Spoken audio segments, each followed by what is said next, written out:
மகிழ்ச்சி, இந்த ஒரு வார்த்தைக்கு தான் நம்ம எல்லாருமே கஷ்டப்பட்டுட்ருக்கோம். ஆனால் சந்தோஷமாக இருக்கிற சமயங்களில் கூட ஏன் நம்மளால் சந்தோஷமாக இருக்க முடியல?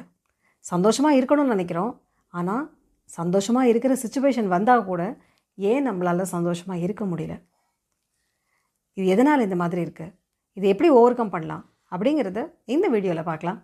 நான் Jayashree, I am emotional wellness coach and welcome to my channel Mind miracle.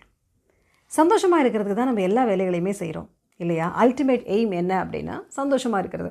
அதுக்கு தான் வேலைக்கு போகிறோம், அதுக்கு தான் சம்பாதிக்கிறோம், அதுக்கு தான் எல்லா விஷயங்களையுமே நம்ம செய்கிறோம். ஆனாலுமே நம்மளால் 100% சந்தோஷமாக இருக்க முடியல. சந்தோஷமாக இருக்க வேண்டிய சுச்சுவேஷன் வந்தால் கூட 4 பேர் இருந்து சந்தோஷமாக பேசிகிட்டு இருக்கப்போ கூட சில சமயங்களில் நம்ம மனசு அங்கே ஒட்டாமல் இருக்கும். மைண்டு எதையோ யோசிச்சுக்கிட்டு இருக்கும்.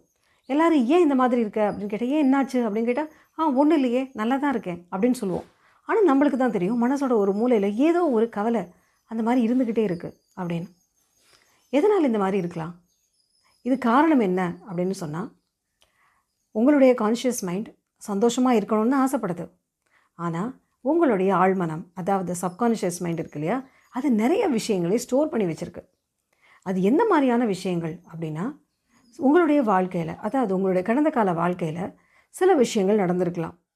உங்களுடைய கடந்த கால வாழ்க்கையில் யாராவது ஒருத்தங்க உங்களை இமோஷ்னலி ரொம்ப ஹர்ட் பண்ணியிருக்கலாம். அதே மாதிரி யாராவது உங்களை ஏமாற்றிருக்கலாம்.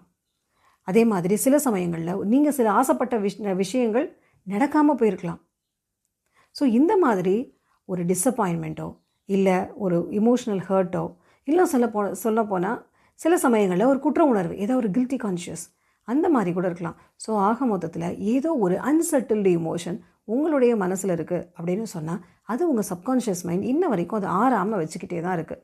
அதாவது ஒரு குற்ற உணர்வு, இல்லைன்னா ஒரு இமோஷ்னல் ஹர்ட், இல்லைனா ஒரு டிஸப்பாயின்மெண்ட், இல்லைனா ஏதோ ஒரு நிறைவேறாத ஆசை, ஏதோ ஒன்று இன்ன வரைக்கும் அந்த அன்செட்டில்டாக உங்களுடைய மைண்டில் இருந்துக்கிட்டே இருக்குது. சொல்லப்போனால் உங்களுடைய சப்கான்ஷியஸ் மைண்டில் அது இன்னமும் அன்செட்டில்டாக இருக்குது.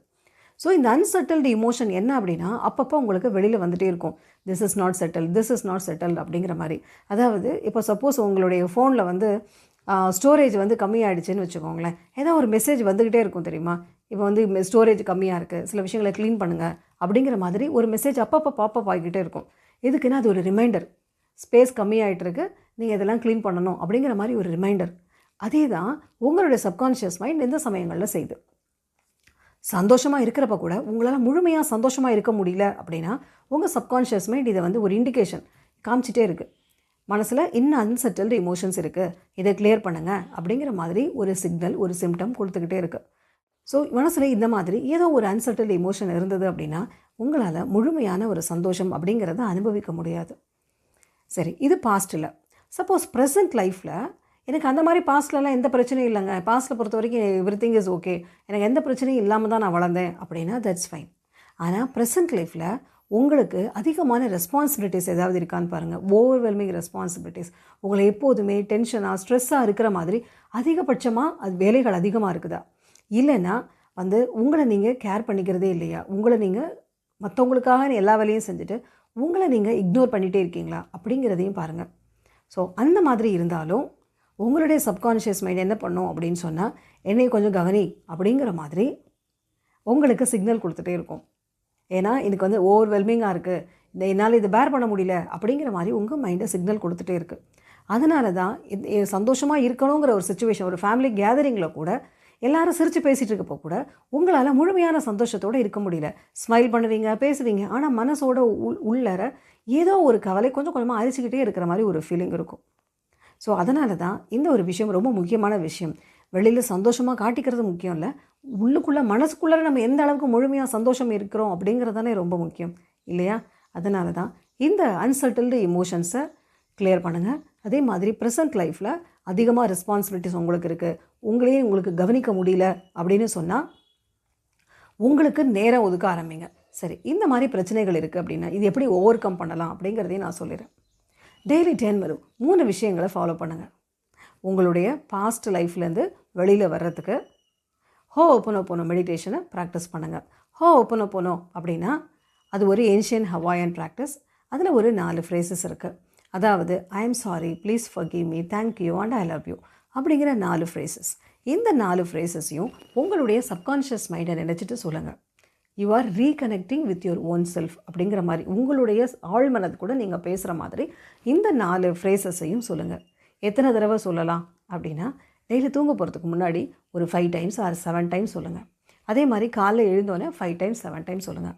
நீங்கள் தூங்க போகிறதுக்கு முன்னாடி முடிஞ்சால் 108 டைம்ஸ் கூட நீங்கள் கேளுங்க. நீங்கள் எந்த அளவுக்கு நீங்கள் அதை ப்ராக்டிஸ் பண்ணுறீங்களோ அந்த அளவுக்கு உங்களுடைய சப்கான்ஷியஸ் மைண்டில் இருக்கிற அந்த அன்செட்டில்டு எமோஷன்ஸ் கிளியராக ஆரம்பிக்கும். ரைட்டா? இது ஒரு விஷயம்.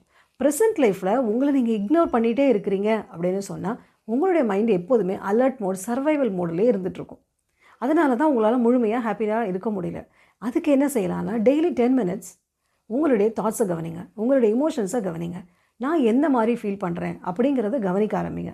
அதே மாதிரி நைட்டு தூங்க போகிறதுக்கு முன்னாடி ஜேர்னலிங் அப்படிங்கிற ஒரு விஷயத்தை ப்ராக்டிஸ் பண்ணுங்கள். அதாவது காலையிலேருந்து நைட் வரைக்கும் நான் எந்த மாதிரி இருந்தேன், எந்த மாதிரி மனநிலையில் இருந்தேன் அப்படிங்கிறத கவனிக்க ஆரம்பிங்க. உங்களுக்கு நீங்கள் அட்டென்ஷன் கொடுக்க ஆரம்பிக்கிறப்பயே மனசில் இருக்கிற அந்த ஓவர்வெல்மிங் ஸ்ட்ரெஸ் அப்படிங்கிறது குறைய ஆரம்பிக்கும். சரி, இந்த 2 விஷயங்களை ப்ராக்டிஸ் பண்ணுங்கள். இந்த 2 விஷயங்களை ப்ராக்டிஸ் பண்ணுறது மூலமாக உங்கள் மனசில் இருக்கிற அக்யூமுலேட்டட் அன்செட்டில்டு இமோஷன்ஸ், பல வருஷங்களாக பல மாதங்களாக மனசில் இருக்கிற அந்த நிறைவேறாத அன்செட்டில்டு இமோஷன்ஸ் இருக்கு இல்லையா, சரி செய்யப்படாத உணர்வுகள், அது எல்லாமே கொஞ்சம் கொஞ்சமாக கிளியராக ஆரம்பிக்கும். உங்களுடைய இமோஷனல் பர்டன் அப்படிங்கிறது குறைய ஆரம்பிக்கும். உங்களுடைய மன சுமை குறைய ஆரம்பிக்கிறப்போ இந்த சந்தோஷத்தை தேடி போக தேவையில்லை. சந்தோஷம் அப்படிங்கிறது தானாக வர ஆரம்பிக்கும். இயல்பாகவே உங்களால் சந்தோஷமாக இருக்க முடியும். அதனால் இந்த 2 விஷயத்தை ப்ராக்டிஸ் பண்ணுங்கள். 1 ஹோபோனோபோனோ மெடிடேஷன், 2வது உங்களுக்குன்னு டைம் ஸ்பேர் பண்ணி உங்களை நீங்களே கவனிக்க ஆரம்பிங்க. அதுக்கு ஜேர்னலிங் அப்படிங்கிற ஒரு விஷயத்தையும் ஃபாலோ பண்ணுங்கள். ஆரோக்கியமான மனமே அற்புதமான வாழ்க்கையின் அடித்தளம். நீங்கள் இந்த வீடியோ உங்களுக்கு பிடிச்சிருந்ததுன்னா லைக் பண்ணுங்கள். யாருக்காவது யூஸ்ஃபுல்லாக இருக்கும்னு நினச்சிங்கன்னா உங்களுக்கு இதை ஷேர் பண்ணுங்கள். இந்த வீடியோவை பார்த்த அனைவருக்கும் என்னுடைய நன்றி.